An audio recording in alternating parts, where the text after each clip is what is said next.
My name is Abbas Kharabi Masouleh, and I come from Iran.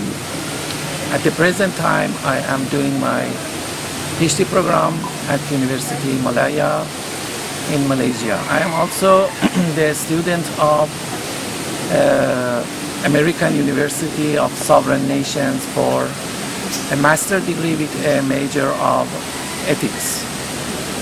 My thesis for this course is about blindness because I am myself a blind person. Of course, it is necessary to mention that I am suffering from congenital glaucoma. Since most of Iranian and also my family in Iran didn't have enough knowledge about the situation of the blind, I didn't go to school until I was 14. But finally, with the help of one of my neighbors who himself was a teacher, and I never forget him, I started learning at a special school for the blind. Therefore, since I am a blind person and I have experience about the blind people in their life, in their education, and in their different stages of life, I would like to do my research about blindness and human rights and dignity. My supervisor is Professor Dariel Maser. I thank him for his cooperation, and also Dr. Siti Noorani, and I appreciate her cooperation too. In my thesis, I want to first of all present a realistic perspective and notion of disability and also blindness, about the interpretation of different cultures about disability, especially blindness, from ancient nations up to the modern time. And then, based on these interpretations of disability, I want to suggest some strategies for the people who have a kind of disability to have a normal life, to have equal opportunity, to have equal access to enjoy different aspects of life. For example, about their marriage, about their education, about their finding jobs, about their participation in different social aspects. My strategies are divided to two main groups. The first is individual strategies, and the second is social strategies.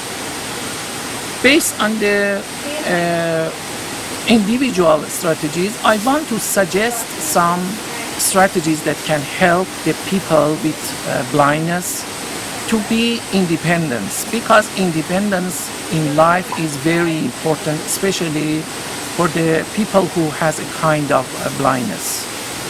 Feeling independence, I think, is feeling happiness in life.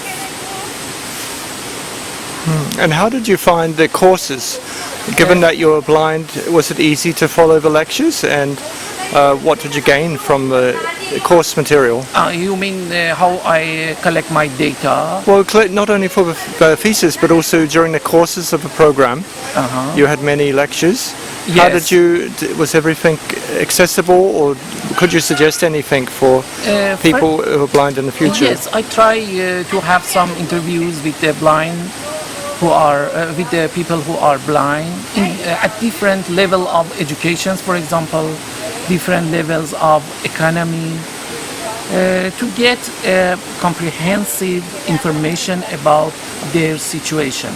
Of course, I want to do my research especially in developing countries, for example in Iran, because in developing countries the social facilities for the people with a kind of disability is very limited.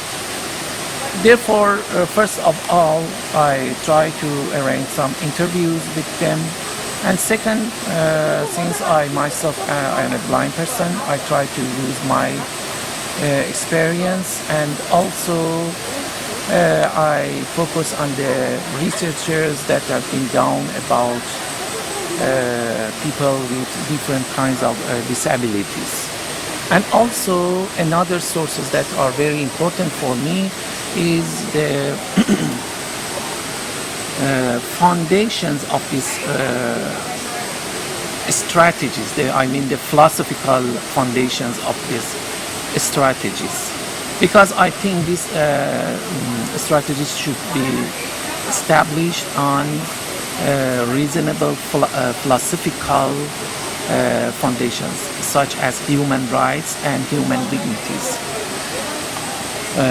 What is human right? What is human dignity? What is the source of human dignity? When we say humankind has a kind of dignity, what does it mean?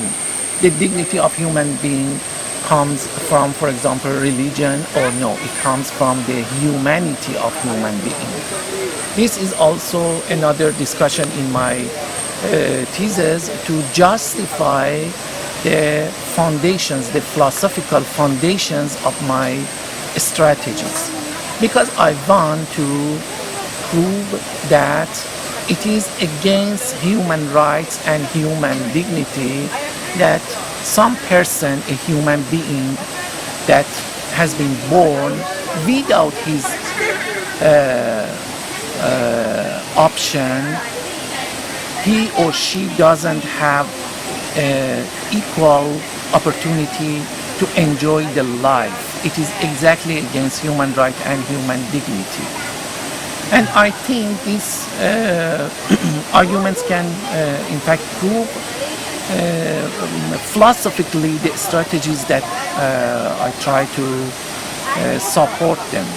And based on these justifications, we can suggest that the human rights should be propounded in general policies of governments, especially developing countries. Because in developing countries we don't have any determined determined laws for different issues of the, for example, person who is blind. For example, in my country, a lot of people with blindness, in spite of high education, high degree of education, they are jobless. They don't have good economic situation. I think we should suggest and we should propound some laws, some outlines in general policies of the governments. And now congratulations, because you've graduated yesterday from the Masters in Bioethics and Global Public Health course. Yes. So a hard job. Thank you for your diligence. So how would you relate, would you recommend for other people to join the program, and what were the Yes, things of that you course, learned the most? Of course, I recommend other people who like to have cooperation, for example, to develop the strategies for people from any nations and with any kind of disability. I will warmly get their hands to help me to develop my strategies, my suggestions, my research. If some person have, for example, experience about these issues, I will be happy to have their cooperation. And if it is possible, I can propound my email if some person wants to connect with me to have cooperation with each other, to do some other, for example, research on these issues.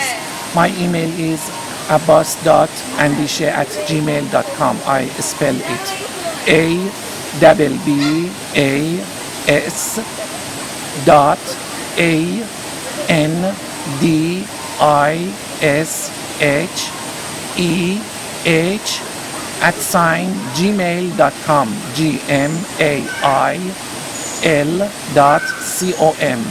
I will be happy to have your cooperation in these issues at every level.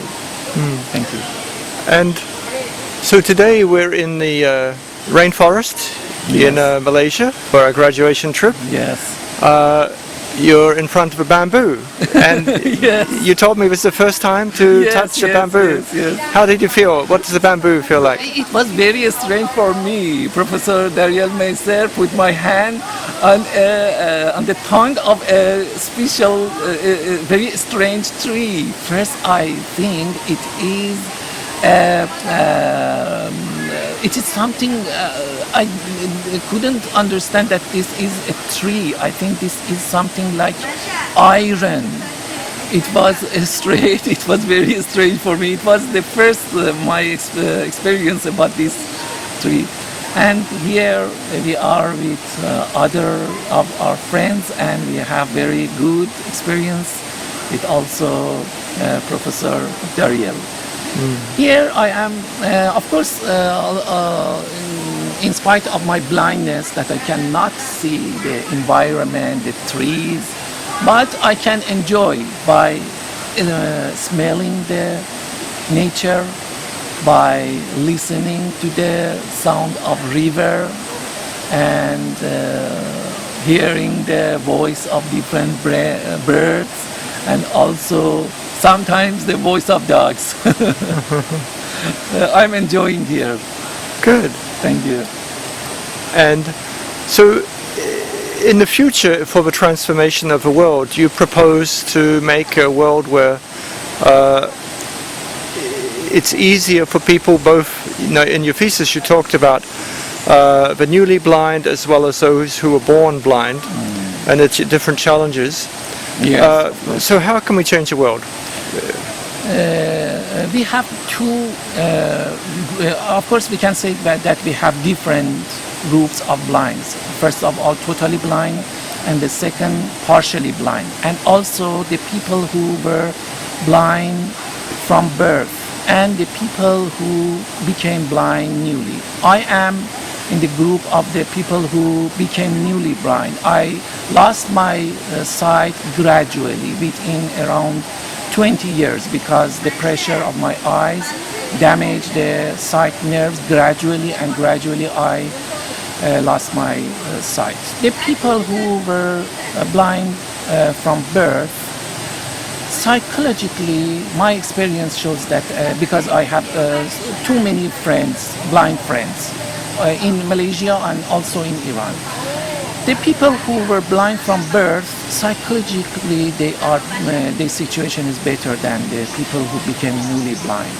Because the people who are newly blind, it is very difficult to adapt themselves with the new situation. One of my friends suggested me, was a professor of university in Tehran. He suggested that I exactly experienced the situation of blindness. I asked him, how did you experience it? He said, when I was a student, our professor asked us to cover our eyes for 1 week. For 1 week, not at all, we couldn't open our eyes. And with this situation, we had to live for 1 week. And he said that I exactly experienced the situation of blind person when they are eating, when they want to walk, for example, when they want to use a stick, or when they want to cross the street to ask help others, a lot of things. I said yes, but I think you experience just half of the reality of blindness. Because the group who closed their eyes for just 1 week, they don't know themselves a blind person, because they know that they are just for 1 week sightless. After 1 week, they are sure that they can easily open their eyes. But a person like me, I just should wait for technology, for medicine, for science to repair my sight, and maybe never in my life. This is the feeling of reality of blindness, in fact, the psychological reality of blindness, that it cannot be experienced by normal people to cover their eyes, for example, just 1 week. The people who became newly blind, it is very difficult for them, because they have experience of light, they have experience of different colors, they have experience of the faces of their families, for example. It is very important. For myself, it was very difficult because sometimes I miss my mother's face, my father's face. More than 20 years that I cannot see my mother's face. For example, I never seen my wife's face, and so many other kind friends that I wish to see their faces. But a person who will blind from birth, of course, I don't want to say that they don't have any problem. Of course, they have, but they don't have any experience of light, and also they don't have any notion of even darkness. You cannot explain for them darkness because they have not experienced light. They don't have even any experience and any notion of darkness. They are living in darkness, but they don't have any notion of darkness. When you ask them what is darkness, what is darkness? They say no, we don't know what is darkness. They don't have any experience of, for example, redness. They don't have any experience of different colors, the color of sky, the color of nature, the color of trees, nothing.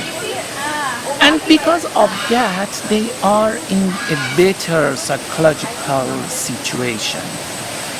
But another problem that both these groups are common in it is the interpretation and the sight of society, the culture. For example, unfortunately, in some cities and in some nations, when a family has a person with disability such as blindness, for example, they are shy. Some of them are shy to, for example, propound with others that, for example, we have a child with this problem. What should we do for this person?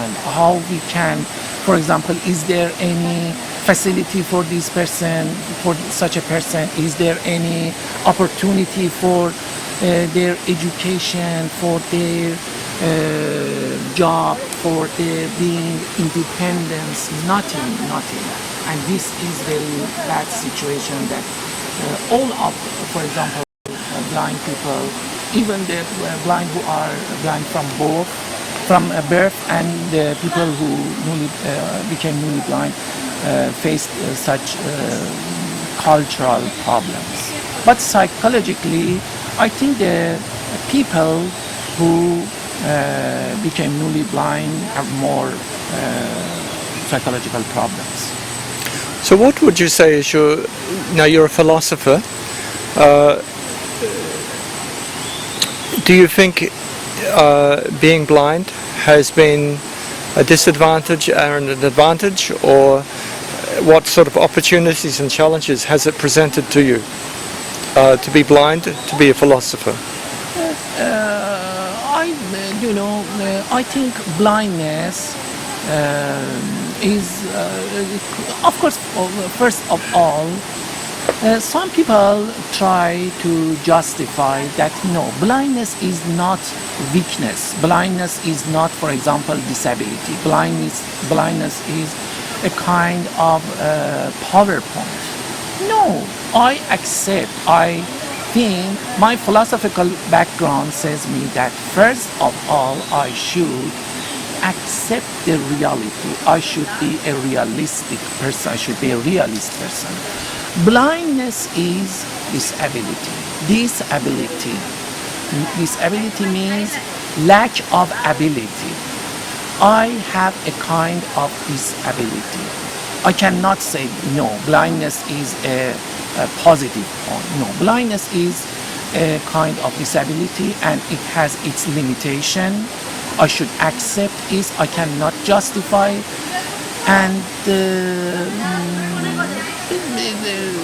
without any logical reasons justify myself that I am happy that I am blind. No, I am not happy that I am blind. I am sad that I am blind. I wish I could acquire my sight. But I want to say, even with this situation, we can be a positive element for our society. Even with blindness could be happy, even with blindness, even with the limitations of blindness can be successful in different aspects. For example, I myself, I cannot claim that I am very successful in my life, in my education, but I enjoy my education, sometimes maybe my blindness was an opportunity for me to think deeper, maybe. But I cannot say that blindness is an opportunity, never. But maybe for me, my blindness helped me to be a little deeper in philosophical thought about the purpose, about the philosophy of the universe, about the destiny of the universe, about maybe this issue, my blindness situation was an opportunity for me. Yes, well, certainly you've offered a lot, and the students and faculty who have been in the classes with you have enjoyed the contributions that you've made in discussing ethical challenges and the future direction of the world. Yes. So we hope that you will continue, Thank you. In the family of AUSN, we hope that more people with all sorts of different abilities can join us and think about the directions of our society. Of course, yes. I would like to mention here that I am grateful of Professor Dariel Meiser's cooperation, especially for my situation. When through Skype I connect to Professor and my other classmates, I feel that I have an equal opportunity because the flexibility of Professor Dariel Meiser is very high, very good. In fact, I felt his paying attention to the people. For example, if the person cannot speak fluently, have some problems in speaking, or like me that cannot read, for example, text, his cooperation and his flexibility is very good, and I think it could be a good opportunity for every person with every situation would join this university and have very valuable research in different aspects, especially, for example, about the people with special conditions such as disability. Well, we've really enjoyed your presence in the university, and we're proud of you as an alumni. Thank you so much, Prof. Thank you. Thank you, Abbas. Thank you, Prof.